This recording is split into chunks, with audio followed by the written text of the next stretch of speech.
साहेबन की सभी वक्तात्माओं को, सभी साधु संत समाज को परमात्मा जिज्ञासु और परमात्मा विमुख पुरुषों की स्थिति। इस वाणी में सतगुरु कबीर साहब ने परमात्मा के सच्चे भक्त एवं परमात्मा के नकली भक्तों के बारे में बताया है, अर्थात जो लोग परमात्मा से मुलाकात नहीं कर पाते, परमात्मा को नहीं जान पाते।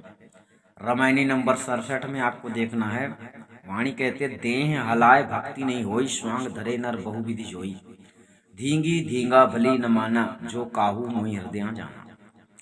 देह हलाए, यहाँ पर समझ लेना जो लोग नाचने गाने वाले हैं, नाच गाकर उत्साह मनाते हैं और परमात्मा को नहीं जानते हैं, ऐसे भक्तों का केवल आडंबर ही होता है। ठीक है।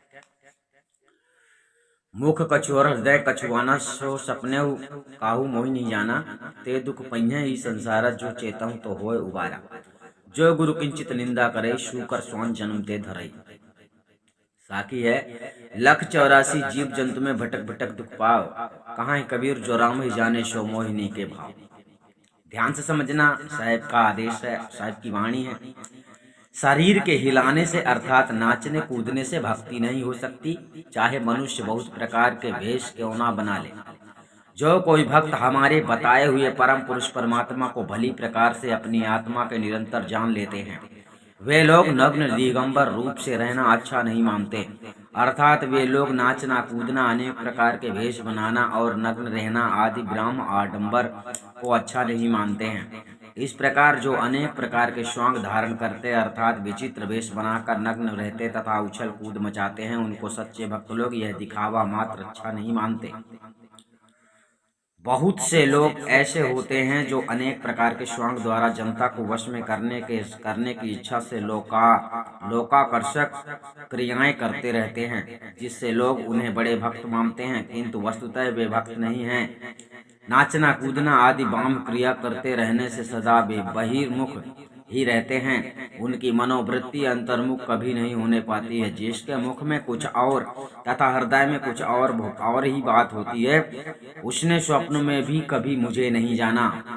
वे लोग इस संसार में दुख पावेंगे। सदगुरु कहते हैं कि हे भाइयों, यदि आप लोग चेतोगे तो तुम्हारा उद्धार हो जाएगा, अर्थात जिनके मुख में तो कुछ और बात रहती है और मन में कुछ और, ऐसे मिथ्यावादी लोग मुझे जागृत में तो क्या स्वप्न में भी नहीं जान पाते हैं।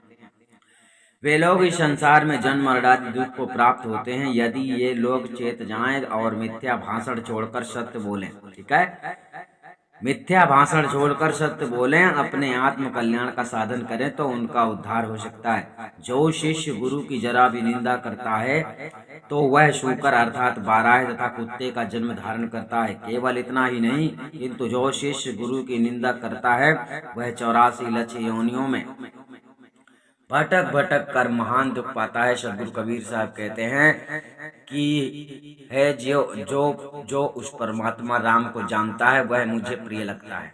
ध्यान रखना, सदगुरु कबीर साहब ने यहाँ पर गुरु की निंदा करने की बात कही है। जो लोग गुरु की निंदा करते हैं उनका जन्म कुत्ते का होगा, परंतु फर्क ये है कि पहले तो ये जानना होता है कि जिसे हमने गुरु बनाया है वो गुरु है या नहीं। अगर आपने जिसे गुरु बनाया है वो गुरु है ही नहीं और वो आपको गलत शिक्षा दे रहा है, तो आपको डरने की आवश्यकता नहीं है कि गुरु की निंदा करने से क्या होगा, क्योंकि जो गुरु नहीं है आपकी नजरों में गुरु बना हुआ है, तो उसकी निंदा करना ना करना के बराबर है, यानी कोई फर्क नहीं पड़ता है। जो सदगुरु कबीर साहब के आदेश से आपको ज्ञान देता है, जो सदगुरु कबीर साहब के आदेश पे आपको चलाता है और आपको मोक्ष के काबिल बनाकर आत्मज्ञान करा के आपका आत्म कल्याण करता है, वो गुरु सच्चा सतगुरु होता है। ऐसे गुरु की निंदा कभी नहीं करना चाहिए। सतनाम साहिब बंदी, आपको फिर मिलेंगे हम नए वीडियो के साथ।